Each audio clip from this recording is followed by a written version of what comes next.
Hello, and thank you for joining me again today on the Finding Hope After Loss podcast. Don't forget to subscribe so you don't miss any future episodes.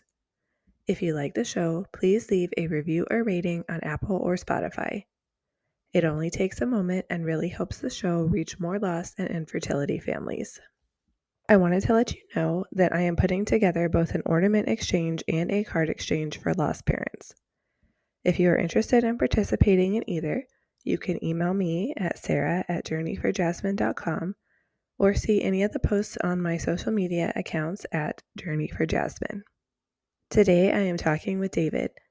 He lost his son Charlie when he was stillborn due to a true knot in his umbilical cord.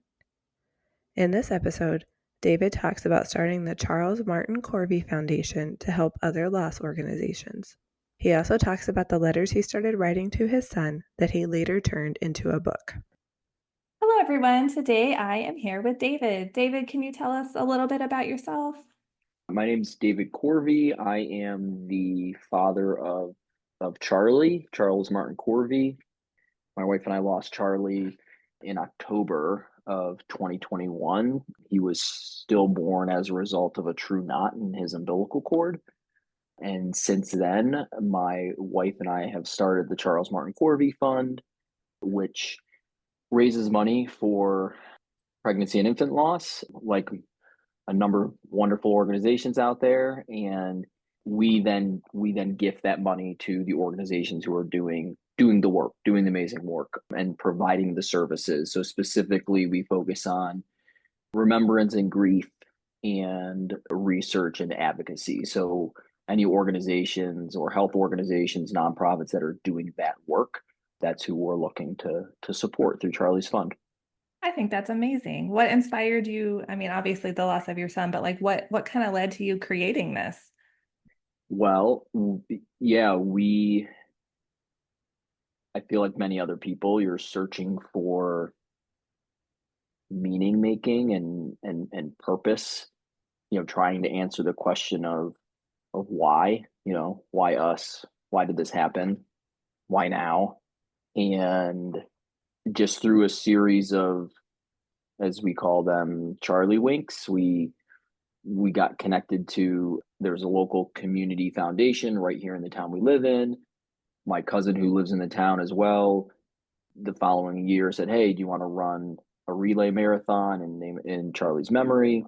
And he's like, we could exercise and work out and keep it in our mind. And then those two things kind of came together simultaneously. We were introduced to the foundation and we ran the marathon. And so we're like, let's just raise money this first time. And we ended up raising over $25,000. And yeah, and so then we were like, well, maybe this is, maybe this is our meaning making. Maybe this is our purpose. Maybe this is Charlie's legacy, the impact that he can have and support other families who also experience this kind of loss. And so it went from there. Charlie's birthday is coming up in a few weeks. He would have been 3 years old. And so after the marathon, we decided, hey, we'll try to do our own event. So we have an event, Charlie's Challenge, every year in September. So we did our first one last year, and we just had our second one this past September as well. So that's kind of how this fund and Charlie's impact was rolling.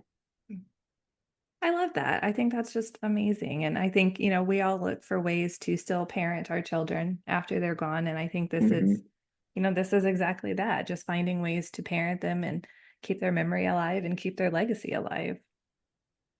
Yeah, like this podcast, right? Like you're doing here, and like I said, putting yourself out there and remembering the child that you lost.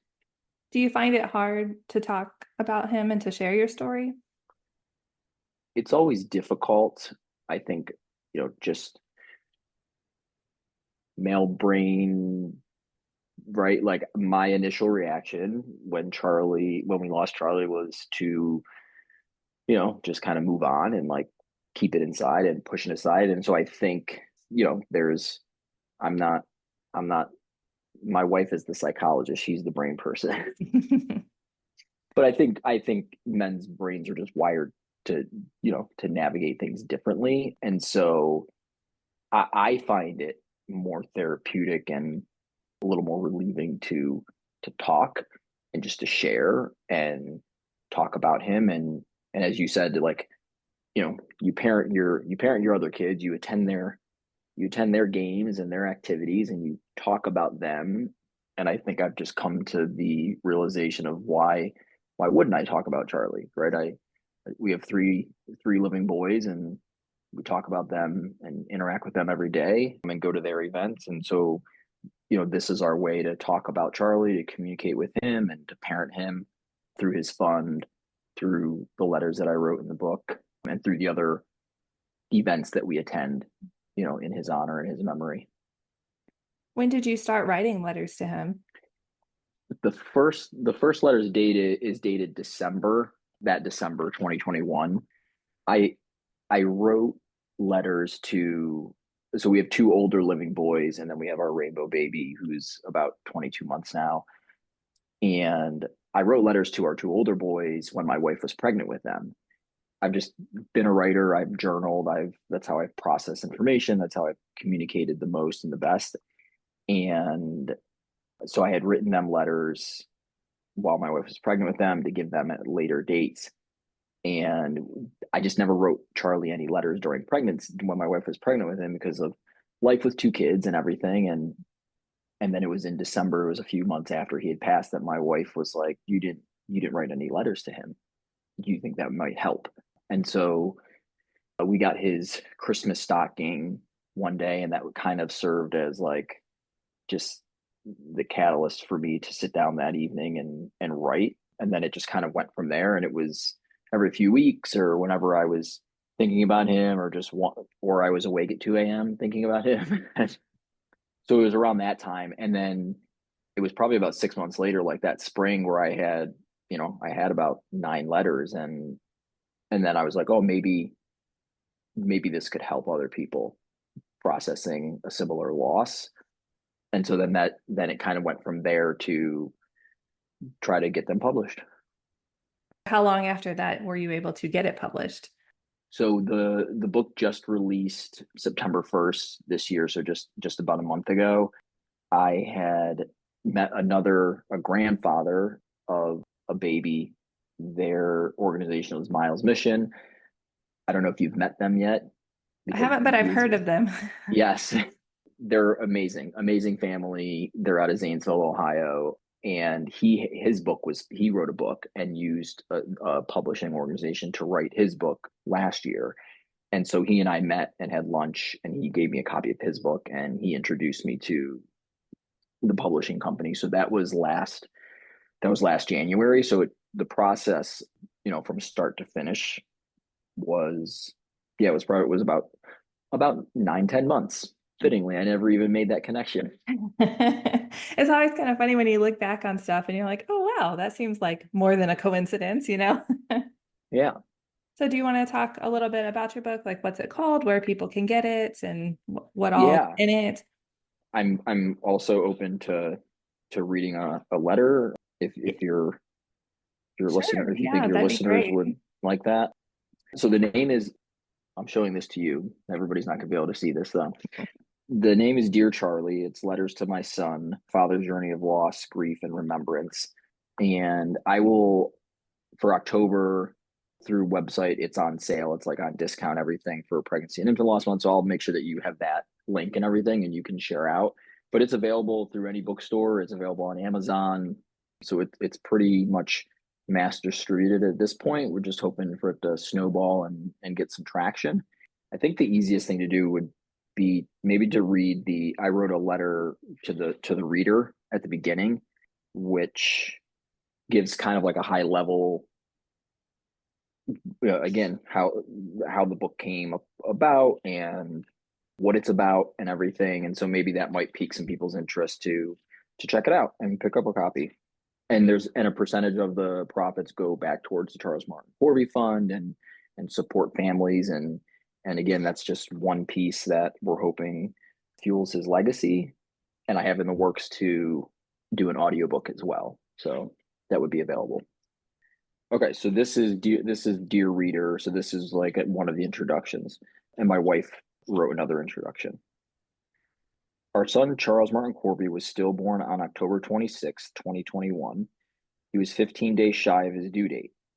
Charlie is not here to tell his own story, so we must do it for him.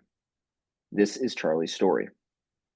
Dear Charlie is a series of letters I wrote to my third son. Talking to him has helped keep him close to my heart and supported me through my own grief. The letters serve as a record of this traumatizing event for our family, a celebration of all he is to us and our world, and the journey through my own grief. Men grieve differently than women. There is no right or wrong way, it is just different. I grieve by doing, which helps me try to make sense of this awful tragedy that occurred. Will I ever find an answer? Probably not. This is how I process my grief and the loss, both of which are a part of me now. Disclaimer: the emotions and thoughts I describe in these letters are my own. They are the raw emotions and real thoughts of a father grieving the death of his child. They are not intended to offend, criticize, or blame. If that happens, I apologize in advance. The letters were written in real time during the year after Charlie died. They conclude on his first birthday. This is not to illustrate that grief follows a timeline and is finite. It doesn't and is not. People will experience varying lengths and depths of emotions at different times. I've learned many things from Charlie, most notably that grief is never ending. It rolls over our family like the coming and going of the tide, day in, day out, week in, week out. Some days it comes crashing down on us with tremendous force. On other days, it ripples softly over us. It's been more than 2 years since Charlie died, and I still experience whirlwinds of emotions that change before I can get used to them. I've met parents who are decades into the journey of loss and grief, and their anger and disbelief are palpable. You will notice multiple emotions weaving through each letter. A letter may start with anger and frustration, touch on disbelief and denial, and conclude with what feels like gratitude. This is completely normal too. Grief is messy and complex. Charlie has taught us two things can be true. We can miss him and be sad while also celebrating the incredible impact he has on our family and others who've experienced pregnancy or infant loss. Lastly, the biggest comfort and support through our grief has been the opportunity to connect with others who have experienced the similar loss of a child, a greater number than there ever should be. I hope sharing Charlie's story will help others on their own path of loss, grief, remembrance, and healing. You are not alone. I love that. I think one of the important things is just the emotions and how, like you said, that, a letter can start out angry and then it can show sadness and then it can show happiness. And it's like, I think it just really shows truly what it's like after loss, that we're not just sad like the whole time, like we're angry, Mm-hmm. where we feel guilty sometimes, we feel scared sometimes, we feel hopeful sometimes. Like there's just all these different things all rolled into one, and then they kind of just all hit you at once. Yeah, like kind of just depends on the day and when you wake up and or just like anything else in life, anything that's going on, or if you had a bad night of sleep, or if you had an argument with your spouse or your kids or whatever is going on, right? And you're right. Like the emotions, they come and go, just like anything else, and that's one thing we're just specifically I have learned as a father and as a man is like you know just feeling those things and just as I said, kind of like riding the wave and accepting that that is how you're going to feel that day. And and again, as I said, my initial reaction was to not want to feel it, to fight it, but with the support of our community and our family and our friends and my wife and our living boys, they've all helped me realize that these are things that I need to feel. I think it's definitely easier because I know I did a lot of that too at first. Like, just let's just stuff it down so we don't have to deal with it. Like, 'cause I'm Yeah, tired of being sad all the time. I mean, yeah. and I was just like, I'm just gonna go back to work. I'm just gonna be normal. And I'm like, yeah, that was probably not a good idea. But Did you have a feeling that like my wife often described this like she just felt like there was like a dark cloud like kind of yeah, hanging over us. Did you have that feeling? yeah, it did feel like that. That's a good way to describe it. It just felt like everything, and even now.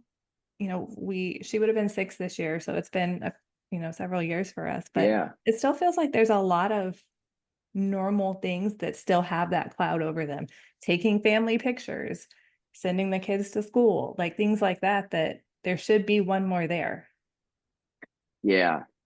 The other thing I was wondering too is like with the dark cloud, then do you feel like this is a topic that I was just at with the Sad Dads Club we were talking about in terms of like how other people view you? Like, do you feel that like people tiptoe around you, or there was like a dark cloud, or there was like a stigma around, like, oh, like we're gonna talk to Sarah, make sure we don't.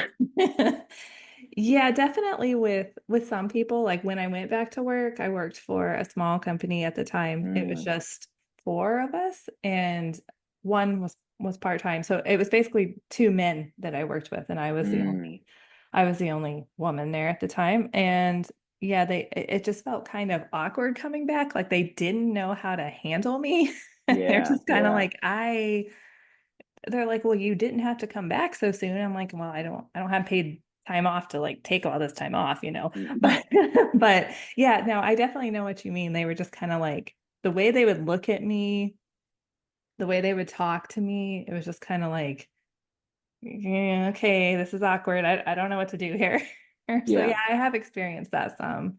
yeah, yeah. Maybe it's just we all need just training and just being compassionate. Maybe that's just more what it is. Like, right, just follow your gut, follow your compassion, and whatever you say will be okay Yeah, instead it's of kind of like, avoiding. would you avoid it if somebody lost a parent or a Yeah, sibling or no, you wouldn't. So like, let's just treat it the same way. Like it's yeah, it's still a yeah. family member.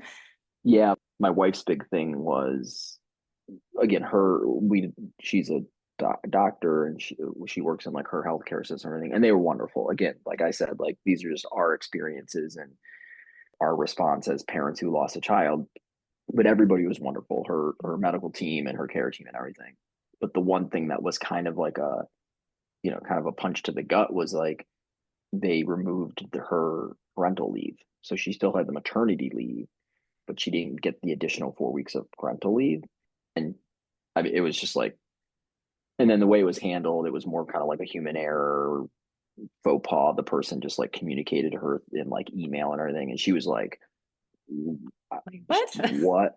Yeah, she was like, so Yeah. she talked to people and like HR and did like all that stuff and everything, and like they took the feedback and everything, but just in terms of awareness and policies and things that are in place for this, like you're still like she was still recovering from childbirth, you know so That's what I think people don't understand. Like it's not like we just when you're that far along, we were 32 weeks. So, I gave birth. I yep, had to go through postpartum just like your wife. And, people don't understand, like you said, we still have to recover whether the baby's here or not.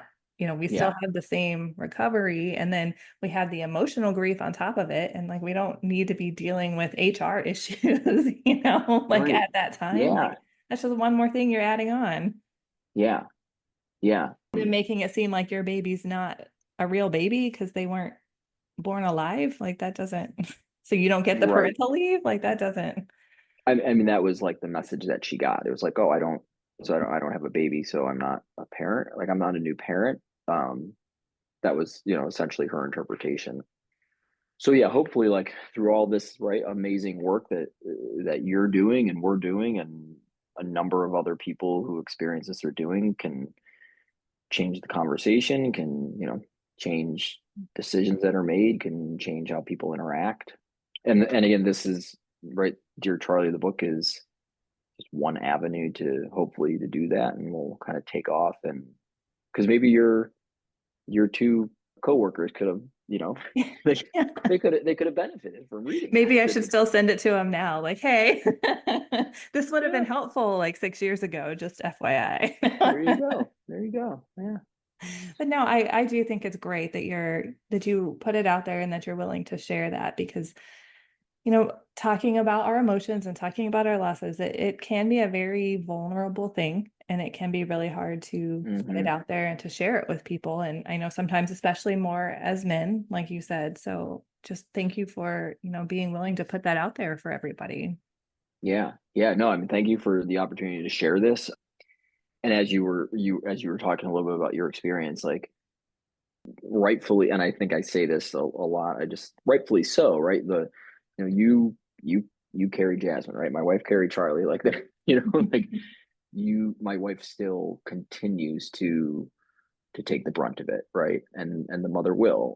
And I think that is definitely something for fathers to, one, check themselves on, and at the same time, we need to process this too, right? Like we need an outlet, an adaptive, healthy outlet, right? And I'm just thankful for my wife and for our relationship. And again, I know that that's not always the case. I understand that stillbirth impacts couples differently, and unfortunately, but yeah, my wife and I tell people, and we're like, we're sealed. We're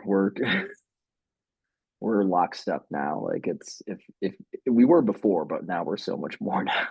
Yeah, I felt And the that's a same gift way. and that's a gift from Charlie, right? And it's again tragedy and unfortunate. It's horrible, this experience, and especially everything that she went through, right? And you said like you had to actually deliver Jasmine, but it's another gift from Charlie. Yeah. You were saying you feel the same way. Oh yeah, yeah. We after loss, like that just I know for some people it can tear them apart, but for us we had the same thing. Like we were close before, but it just brought us closer because me and my husband, because we just experienced like the worst thing you could ever experience together. And yeah, we were able to, although we grieved differently, we were still able to grieve together. And that can be hard because people do grieve differently. Some people want to talk, some people don't want to talk. And then sometimes Yeah. the one who doesn't want to talk, it may seem like, well, they don't care because they don't want to talk. And it Yeah. can spiral, but Yeah, we were just at a remembrance walk on Saturday morning, and we had a resource table there as well, and we were selling some copies, and a couple came by, and their son they lost had just happened to be Charlie as well. He was a twin, and the wife was talking with us and interacting with us, and she was like, "Oh, this is great and everything," and she like had the copy of the book in her hand, and she looked to her husband and she was like, "Do you want to get one?" And he didn't even say anything. He just shook his head like, "No." He's like, mm-mm. So 10 minutes later, she came back around by herself, and she was like, "I'm gonna get this. I'm just gonna put it on the nightstand." And she's like, "Maybe he'll pick it up and read it." And I was like, "Maybe he will." Like, like he's clearly, he's navigating this, in his own way, and you have to respect that. So yeah. but I do love that she came back and bought I it. just love that. I got it. My wife got a kick out of it too. She's like, "Oh, you're back." She's like, "I'm just gonna get this." Sometimes it's okay to give a little nudge, right? Or just Yeah, at least present the opportunity. Like if they take it, great. If not, maybe they're just not ready. Maybe later. yeah, yeah, So right after your loss, were there any resources that you found particularly helpful? yeah. I mean, so the school that I attended here in Ohio for high school has a pretty strong community, strong alumni base, and the so we just got connected immediately with a couple who had lost their first son. Well, it'd be 21 years now because Charlie would be 3, so he would have been 8. Their son would have been 18 3 years ago, so it'd be 21 years now. And that probably we met with them at a coffee shop 3 days after Charlie passed away. Charlie passed away on Monday. I think we met them on Thursday. That probably, and our families were here, siblings were here, and everything, and that probably was like the single-handed like most beneficial thing and helpful thing for us that soon. And right, like you're sitting there talking with people who get it, Mhm. you know and as compassionate as you can. It's kind of like people who talk about being parents before they're parents, right? It's like, you get it but you don't get it. And yeah, I mean, and you talked about the feelings. I mean, this dad, I referenced him in the intro that I just read. it was 18 years from then, and he was still as angry and upset as the day that they lost Joseph. And like, so but that was helpful. And I said that like just like the community of people. Again, we were at the Remembrance Walk on Saturday. We have Christmas Box, Angel of Hope. Are you familiar with the Christmas Box by Richard Paul Evans, the I book? don't think so. That was just another resource to have. But it tells the story of a mother who lost her daughter, and she goes and grieves by her grave marker, which is this angel statue. So people started asking the author where this angel statue was, and he had just made it up. But there was maybe kind of this like myth of it in Salt Lake City in Utah. So he commissioned a statue back in 1994, and now there's like 120 of them Oh, in wow. children's cemeteries all over the country. And there happens to be one 8 minutes from our house. So I'm on that committee there. So we were just there yesterday, and we met several other people there. And I met Lindsay on Saturday's walk and everything, and she knows you and everything. So just like, I think the most beneficial thing, the most helpful thing is just to meet with people who've experienced this, who are willing, because they can, one, let you know you're not alone. So you're not crazy, you're not alone, you're not like, and you're not going through this by yourself. Your feelings and your emotions are real, and they're completely normal. That's probably the biggest thing that was helpful for us, was just being connected with this community. Yeah, I think you're right that, family and friends, they're supportive and they try to understand, but if they haven't been through it, they can't possibly fully understand as much as they try. And it's great. Obviously, we want their support, but yeah, just being able to talk with people who do just get it without you even having to say or explain it is just amazing. Yeah. And that was another catalyst for Charlie's Fund. Is my wife and I were seeking a support group, and we were out. It was the first night we went out to dinner after Charlie died, just her and I. And then we were going to go to the support group, and we got to the location and nobody was there. And we kind of like looked around. We called our therapist who had referred us there and everything. And so what ended up happening was it went virtual through COVID, and there wasn't any information on the website or anything like that. And so my wife and I were driving home, and we were just like, kind of in shock. Like, we put ourselves out there, we went to go find this group and everything, and we weren't able to access it. And then we were like, well, here we are, we're two educated, privileged people who have the means, right, to do this. And we were like, what about people who don't? We're, like, what about like the single mother who, leaves the hospital without her baby, and people who have gaps and holes in their support system. And so a big part of Charlie's Fund is providing funds so that families can be relieved of any kind of like financial burden, so that they can have access, right? So that they can just have access to their grief and they can process losing a baby. They don't need to be worrying about, groceries and rent and, fuel and anything, right? If they need to take an extra 4 weeks off because their employer didn't give it to them, then we're there for it. Charlie's there for you. I think that's amazing that you're doing that. And yeah, there's so many financial concerns that, we deal with on a daily basis. And then even more that can come from, those hospital bills that we still have to pay, even though we didn't get to bring our baby home, or, the PTO that we don't get to take. And so I think that's amazing that you're there to help fill in those gaps. Yeah.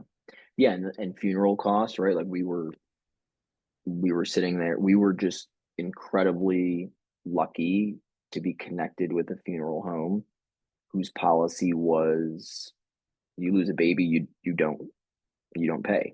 And that's their policy. And I recently spoke to the director and the owner just a few months ago, and to circle back, because we wanted to give money so that it could offset some costs. And he was like, we don't need it. He was like, it's already calculated into like our budget. He's like, we will never charge a family who loses a baby like that. And we were just fortunate enough to have that happen, right? And we've been called directly from other hospitals and asking to if we can donate money and offset funeral costs for people, because that's something that people have to consider and have to think about.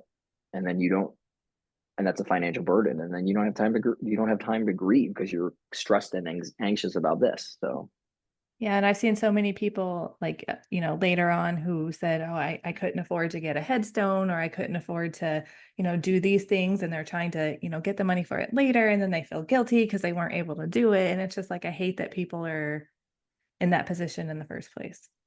yeah, absolutely. We were actually fortunate, just like you, that our funeral, or we had her cremated. So that was Mm-hmm. all completely covered for us. And we never got a bill from the hospital. Like, everything was all taken care of. And that's one of those things I'm forever grateful for. Yeah, And I know absolutely. not everybody has that happen. Yeah. So are there any particular like signs or symbols that you think of for Charlie, or like signs that he's sending you? Well, this is his logo is Oh, I love that. this fund. So again, for everybody, it's the Stillbirth Awareness pink and blue ribbon.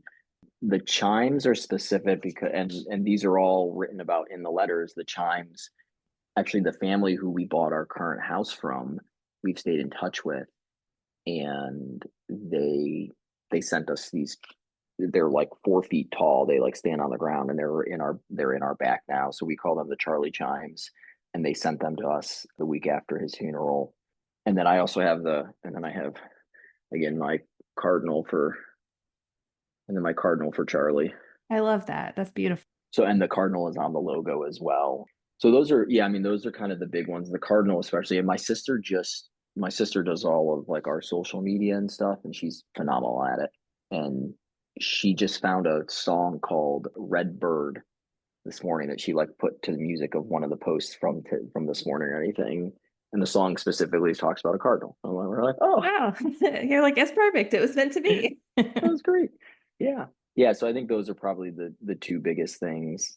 And then our living boys are always just dropping knickknacks and things. We had Charlie cremated as well, and he's here with us. We didn't know where to.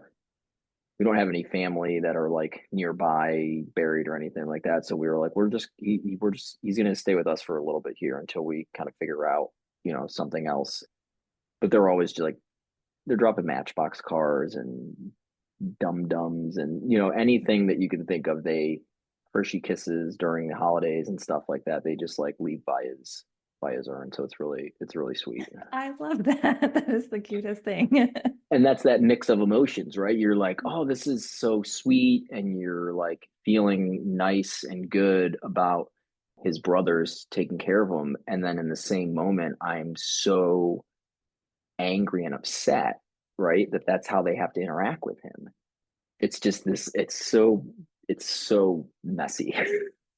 It really is. That's like the biggest way to describe, dealing with loss is just the messiest thing you could go through. Like, all this emotion all like jumbled together. And yeah, like you said earlier, you never know how you're gonna feel that day when you wake up. It's like, we'll just see how this day goes. I don't Yeah. know. Oh yeah. So how old were you had two that were born before Charlie? Yeah, we had two that were older. William was 5 at the time. William was 5. Alexander was 3 at the time. And William William got it. I include them in the letters, and so the letters more so also like they're telling Charlie about us. So there's really like a whole letter that's and maybe like 2 letters that are like, Charlie, let me tell you about your brothers type thing, right? Like the ways that I've said like they leave things by his urn and stuff. And William, the August before, when my wife was pregnant with Charlie, like any 5-year-olds, he started asking questions about death. And I hope I took them in stride, and and did a nice job of just helping him kind of navigate his thoughts and everything. And then, you know, 2 months later, Charlie died. And it was almost like, right when you said before, like in hindsight and you're looking back, it's like, oh, wow, are all of these things happening, in preparation, right? And so, like, I felt much more prepared coming home and having that conversation with William and Alexander the day Charlie died when we came home from the hospital, because I had been having these conversations with William for 2 months before. And I talk about that in one of the letters. So, again, just as a resource, like, you know, I described the story that we told to William. I described how we told him and Alexander, and William got it. Like, he's the oldest. He's his verbal ability and his language is beyond as the first child and everything, and so he got it. Alexander, it didn't click right away. He was, up until about a year ago, he still thought Charlie got hit by a truck, which he did tell I don't the mean to boys laugh, are. but No. I mean, again, it's humor's okay as well, right? Like, it's okay, and they're both in grief therapy as well. And they go to a grief camp, an amazing grief camp at Cornerstone of Hope here in Independence, Ohio, and they go see a therapist every month. And the therapist came out about 6 months ago, and she was like, Alexander thinks that Charlie got hit by a truck. She was like, have you guys like talked to him specifically about what has happened? And we are like, we have. And she was like, you might want to just sit him down and talk to him again. So we were like, okay, we need to do that. But Alexander is great. I mean, when he was 3, we call him the mayor because he will just talk to anybody. And he's like getting his hair cut the week after Charlie died, and he's just talking to the hair. He's talking to the woman cutting his hair, and he's just like, "We have a baby, and he died." And the woman's like, "Oh, okay." And okay. it's just, yeah, she didn't really know how to respond or anything. I was just like, and again, it's the sweetest thing. It's the most wonderful thing. They're taking care of Charlie. They're taking care of their little brother. And then, it's also at the same time just heart-wrenching. Yeah. Yeah, my daughter started kindergarten this year, and we took her to the first day of school, like to meet her teacher and all that. And, she's talking to her teacher, and then all of a sudden she just throws out there, like, I actually have 2 sisters, but one died. It's just like, well, all right. And the teacher's like, oh, like that look. And I'm like, it's true. It's true. Like, Yes. she's not making it up. But yeah, Yeah. it's kind of that like awkward because you weren't prepared to like talk about it in that particular moment. But Mm-hmm. but it's also, kind of good that they just tell it like it is. Yeah. Yeah. You wonder, a mother that I met yesterday, her daughter would be 6. I think she was in 2017. Is that when you said you lost? 2018. So 2018. Right around there. And it's like, then you wonder, and Alexander just said it the other day. He was like, I wonder what Charlie would look like now, so you like wonder these things. yeah, I definitely wonder. We were talking about how my 2 oldest look like they could be twins when they were born. They look exactly alike. And then my youngest daughter, she looks like them but different. Yeah. And then it made me again wonder, like, well, how would Jasmine look? Like, would she look like the other 2? Would she look more like this Yeah. one? Like, it's just all these like unanswered questions we always have to live with. So your oldest, or your second now is in kindergarten, you said, just started kindergarten? And then the other one's in 5th grade. So I have 10-year-old, a 5-year-old, and then the 21-month-old. And Oh, then, so you have 3 okay, you yeah, have 3 3 living. So living. Yeah. okay, so Jasmine's number 2 Yes. would have been second. Got it. Yeah. All girls. One boy. The oldest is a boy. Oh, The rest are girls. got it. He's like, another sister. That's funny. You can send one our way because our boys want a sister. They're Yeah, like, do they? can we have a sister? Like, I think we're that. I mean, yeah. So, like, how the pregnancies after Jasmine, then how were they for you? I mean, they were just, Yeah, it was just one big ball of anxiety. The yeah, whole time. Yeah, it yeah, was terrifying. It's one of the scariest things I've ever done. And then yeah, I'm like, why did I do it again? I don't know. yeah. Technically, Jasmine was also a pregnancy after loss because I had 2 early losses. They were so early, like we never saw a heartbeat or anything. Definitely. So her pregnancy was scary, but then the pregnancies after, like losing her at 32 weeks, it's like, oh, Yeah. it's like there is no safe point. And they always make you think like you make it past first trimester, you're safe, nothing's gonna happen. Then it does, and you're like, well, crap, nothing's safe, you know? Yes. Yeah. Yeah. And yeah, my wife similarly, Louis, our youngest, he's our 22-month older now. And that was very scary for her. And that's when the boys are like, we have a sister. And then we're like, my wife is like, I'm done. Like Yeah, yeah, that's how I'm I feel. good. Like I can't do She anymore. would, yeah, and she would though. It's unfortunate because she was like, just loving on babies, but she's just like, and I'm with her. I'm like, to put yourself through that again with knowing what we know, like, yeah. Yeah. And also I feel, I don't know if this is something you guys feel too, but I feel like I could just forever keep having babies, but that even if I did, like my family would never feel complete because she's Oh not yeah. here. So it's Yeah. like I feel like you want more because you want to like fill that void, but you can never fill that void. Yes. Yeah. It's interesting that you said that because I used to say that before Charlie. So when it was just William and Alexander, and we were talking and considering, trying to have another baby, I would say to my wife, I was like, in 30 years, like when the boys are coming home, I was like, it's gonna feel like somebody's not here, like we're missing somebody. And then I told Charlie that in one of his letters, and I was like, now, like, somebody is missing, and you will always be missing. Yeah. Yep. So before we wrap up, is there anything else that you'd like to share or add? I'll probably think of something later. That's always the best time, the next day Yeah. when, oh, all these things I could have said. I will just send you a soundbite and you can just add it Yeah, in. exactly.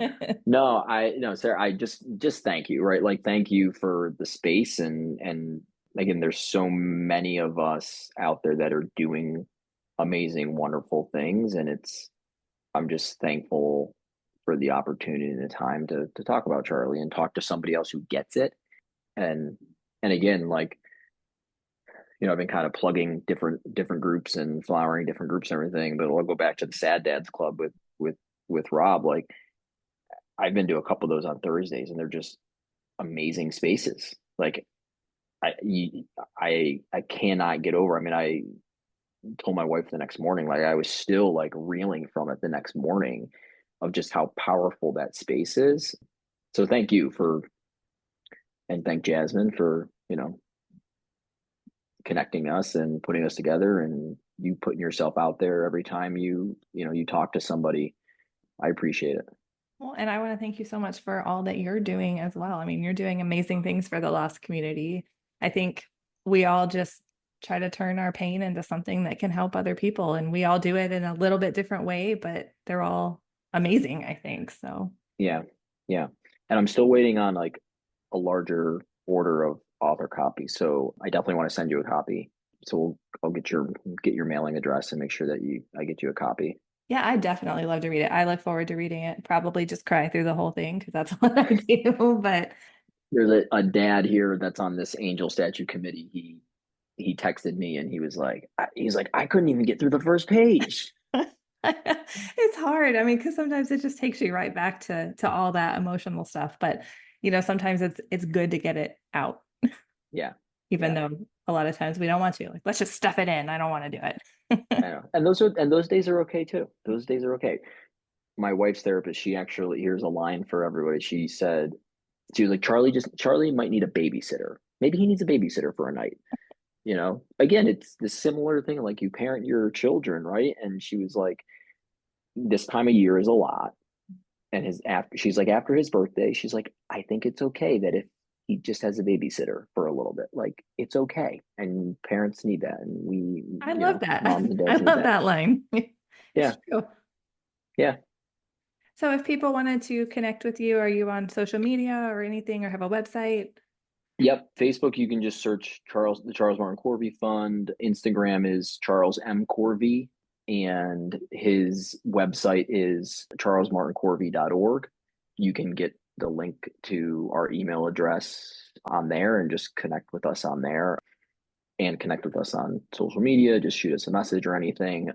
Just always looking to, expand this network and this reach and this impact that all of our babies are having. So if there's anybody who wants to chat more, especially dads, if there's any dads listening or out there, or moms and your husbands, you want to just put the book on their nightside table. Yeah. I'll just leave this here. Yeah. What's Well, this? again, They'll pick it up. I want to thank you so much for coming on today and talking with me and sharing your story. All right. Thanks, Sarah. It was great. Thank you so much, David, for sharing your story with us and for all the work that you are doing to help other lost families. As we talked about, I think going through loss is a constant roller coaster of emotions. One moment we may feel angry at the world, and the next we're just feeling so much sadness. Or maybe we're feeling guilty about the loss one minute and feeling happiness the next. Yes, it is okay to feel happiness and joy and all of those positive feelings again after loss. Sometimes we feel it somehow dishonors our baby, or that we're, quote, moving on from them. You aren't moving on. You're just learning how to carry your grief with you. I personally believe our babies don't want us to be sad the rest of our lives. They know just how much we love them and how much we continue to love them. We continue to parent them even after they are gone. We continue to share their story and include them in our lives. There is no right or wrong way to feel after loss. Whatever you are feeling is the exact right thing to be feeling in that moment. Don't forget to subscribe so you don't miss any future episodes. If you like the show, please leave a review or rating on Apple or Spotify. It only takes a moment and really helps the show reach more lost and infertility families. Thank you so much for tuning in, and remember, we are all in this together.